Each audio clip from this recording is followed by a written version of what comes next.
pada kaki Yesus letakkanlah. Serahkanlah, serahkanlah, serahkan pada Yesus segala beban yang menindih hidupmu.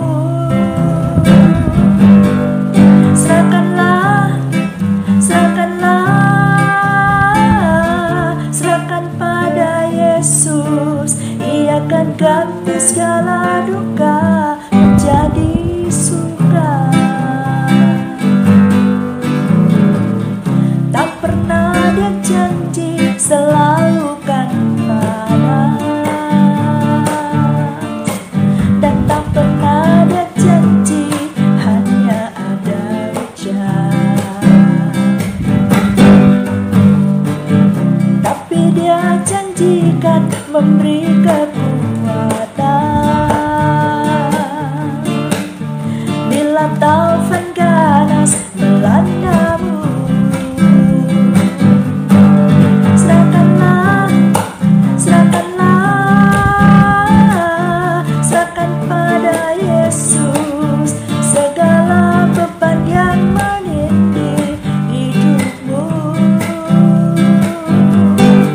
Serahkanlah, serahkanlah, serahkan pada Yesus. Ia akan ganti segala duka menjadi suka. Pada kaki Yesus letakkanlah.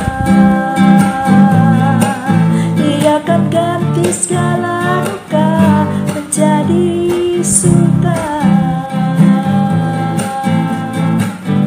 Pada kaki Yesus letakkanlah.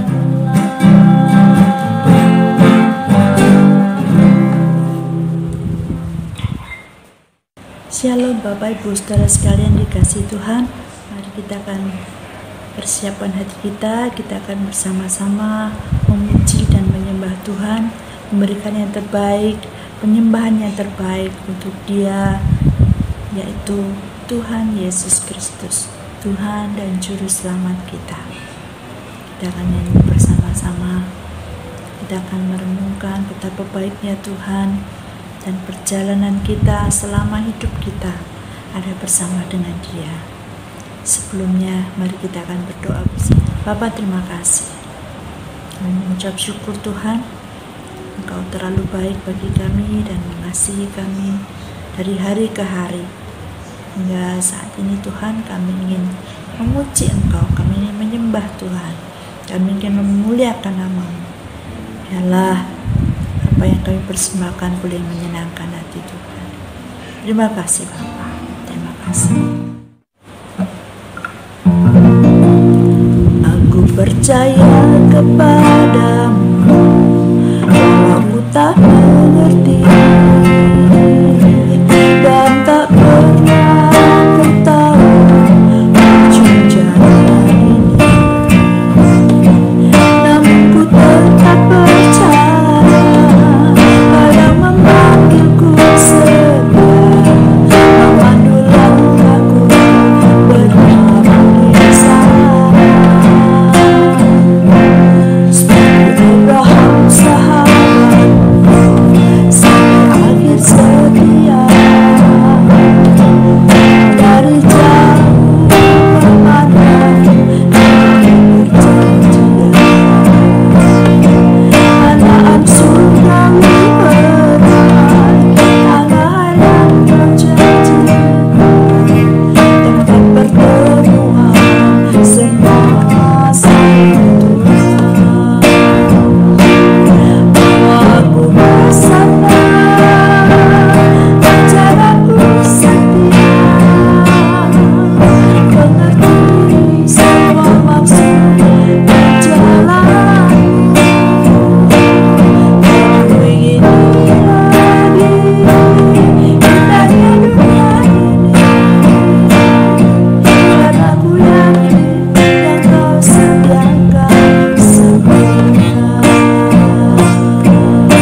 Biarlah firman-Mu tertanam di dalam hati kami dan boleh menjadi rema di dalam kehidupan kami. Terima kasih Tuhan, kami menyerahkan waktu yang ada, kiranya Tuhan yang beracara, Roh Kudus-Mu bekerja. Di dalam nama Tuhan Yesus kami berdoa dan mengucap syukur. Haleluya. Amin. Salam para kekasih-kekasih Kristus, puji Tuhan. Saya yakin dan percaya kasih dan pemeliharaan Tuhan tidak pernah berkesudahan di dalam kehidupan saudara. Apapun boleh terjadi, tetapi tangan kasih Tuhan tidak akan pernah lepas dari kehidupan saudara. Kekuatannya, kesanggupannya akan senantiasa memampukan saudara. Dalam situasi keadaan apapun juga yang terjadi, bahwa Dia Allah tetap setia, Dia tetap mengasihi saudara, Dia tetap mempunyai rencana yang luar biasa di dalam kehidupan saudara. Karena saudara adalah pribadi-pribadi yang khusus, yang spesial di mata Tuhan. Rasul Paulus menyadari bahwa dia adalah pribadi khusus di mata Tuhan, orang yang dipilih oleh Tuhan. Tapi bukan berarti semuanya berjalan dengan lancar. Ada begitu banyak hal, ada begitu banyak tantangan yang harus dia hadapi. Tapi dia yakin bahwa Tuhan senantiasa ada bersama dengan dia. Karena itu dia katakan kepada sidang jemaat di Filipi, bahwa segala perkara dapat aku tanggung di dalam Dia yang memberi kekuatan kepadaku.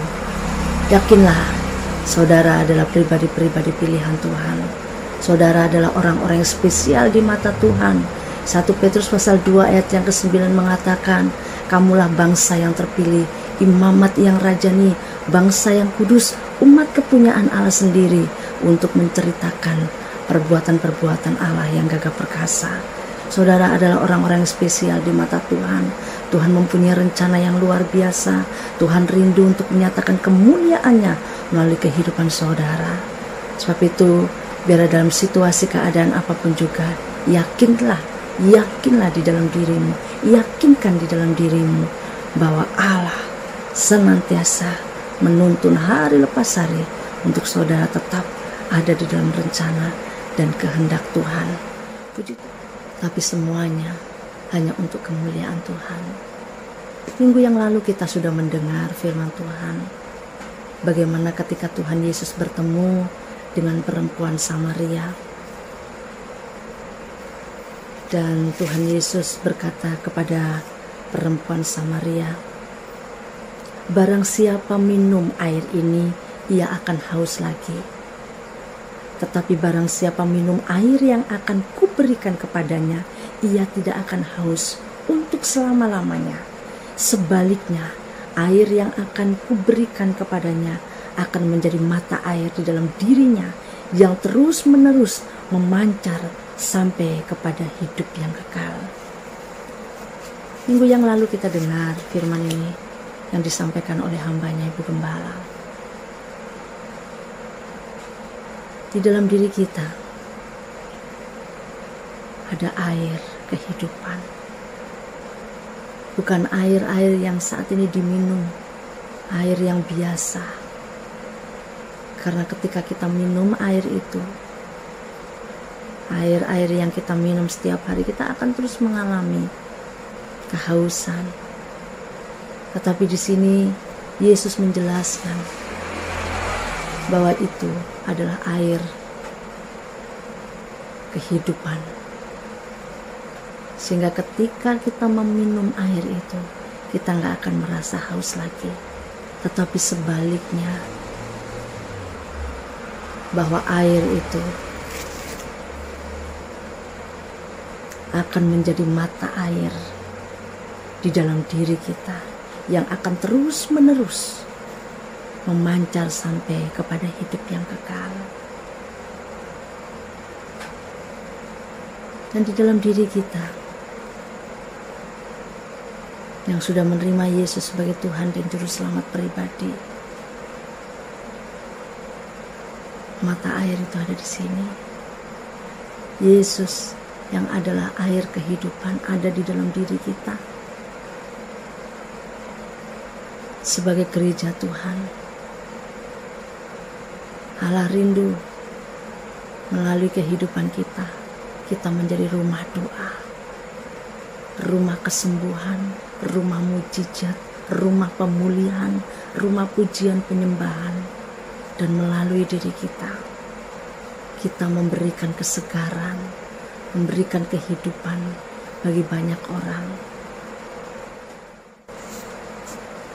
Kita tahu selama 3,5 tahun Tuhan Yesus melayani bersama-sama dengan murid-muridnya. Ada begitu banyak hal yang Tuhan Yesus sudah perbuat. Mujizat demi mujizat terjadi, pemulihan demi pemulihan terjadi. Suatu saat Tuhan Yesus bersama-sama dengan murid-muridnya datang ke Yerusalem. Di dalam Matius pasal yang ke-21 ayat yang ke-12 sampai dengan ayat yang ke-17. Di situ perikopnya Yesus menyucikan bait Allah. Lalu Yesus masuk ke bait Allah dan mengusir semua orang yang berjual beli di halaman bait Allah. Ia membalikkan meja-meja penukar uang dan bangku-bangku pedagang merpati dan berkata kepada mereka, ada tertulis, rumahku akan disebut rumah doa, tetapi kamu menjadikan sarang penyamun. Saudara lihat di situ, ketika Tuhan Yesus melihat bahwa di bait Allah dipakai sebagai tempat atau sarang penyamun, tempat untuk berjualan, melakukan transaksi penukaran uang, dia begitu marah. Karena itu dia katakan di ayat yang ke-13, ada tertulis, rumahku akan disebut rumah doa, tetapi kamu menjadikan sarang penyamun. Ada tertulis, perhatikan saudara, ada tertulis. Artinya, dalam segala sesuatu yang Tuhan kerjakan, Allah mempunyai tujuan. Allah mempunyai tujuan ilahi. Berbicara tentang bait suci, berbicara tentang gereja Tuhan. Allah rindu gereja Tuhan menjadi rumah doa. Bukan hanya sekedar rumah doa. Dikatakan ayat yang selanjutnya, ayat yang ke-14, maka datanglah orang-orang buta dan orang-orang timpang kepadanya dalam bait Allah itu, dan mereka disembuhkan. Saudara lihat di situ, di tengah-tengah kemarahan Yesus yang begitu hebat, dia menjungkir balikkan setiap meja-meja penukar uang. Dia mengusir orang-orang yang ada di bait Allah itu. Datanglah orang-orang buta, orang-orang lumpuh. Mereka membutuhkan uluran tangan.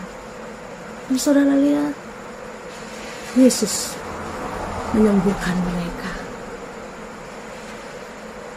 Artinya bait suci, gereja Tuhan,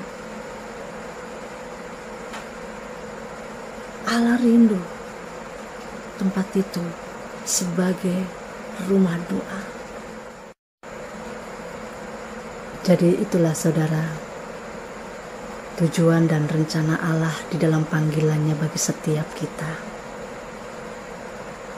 Karena itu mari kita senantiasa membuka hati kita, mempersilahkan untuk Dia lebih lagi berkarya di dalam diri kita. Merupakan satu anugerah kalau Tuhan pilih kita, kalau Tuhan tetapkan kita untuk menjadi pribadi-pribadi yang Tuhan pakai untuk menyatakan kemuliaan-Nya. Hal itu tidak bisa digantikan oleh apapun juga. Biarlah kita memposisikan diri kita seperti yang Allah mau, sehingga apa yang Tuhan sudah tetapkan bagi kita sungguh-sungguh terlaksana dengan maksimal seperti yang Allah kehendaki. Kehidupan kita bukan orang-orang yang biasa di mata Tuhan.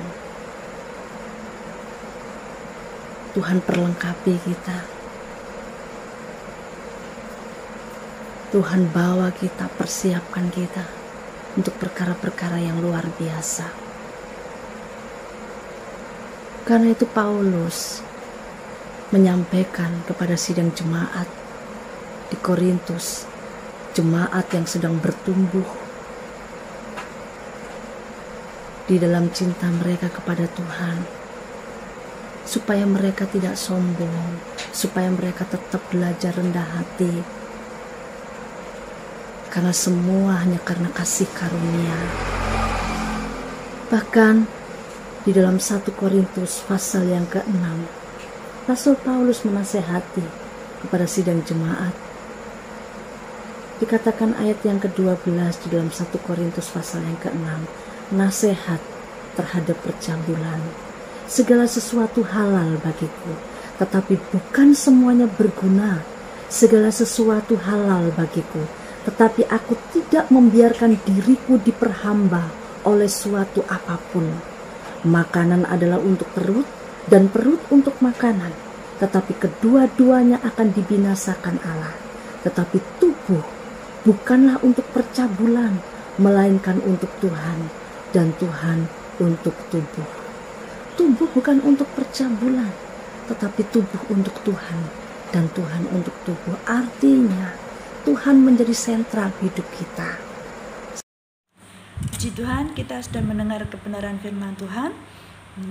Allah yang menjadi sentral dalam hidup kita. Tuhan menjadi kekuatan dalam hidup kita.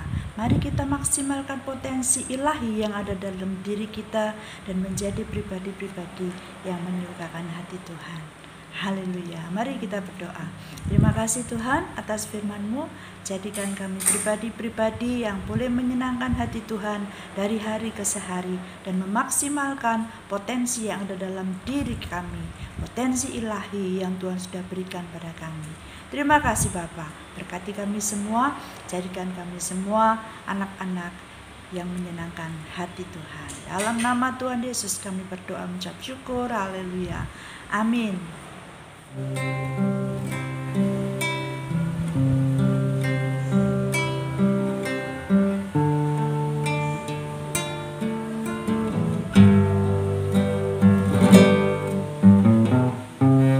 Engkaulah perisaiku saat badai hidup menerpaku. Firman-Mu di dalamku tenangkan jiwaku, bukan berdiri di tengah badai dengan kekuatan yang Kau berikan sampai kapanpun, bukan bertahan, karena Yesus selalu menopang hidupku.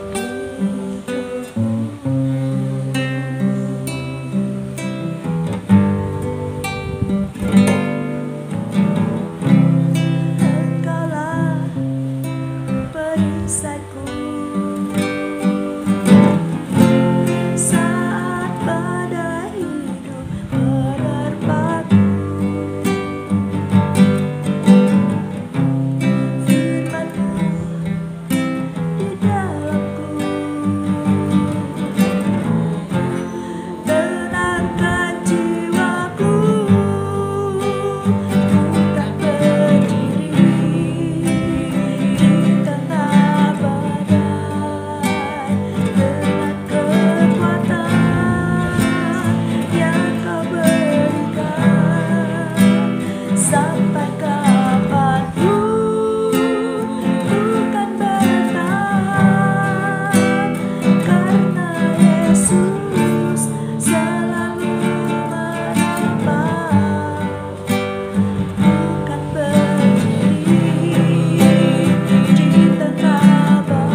selalu menyapa,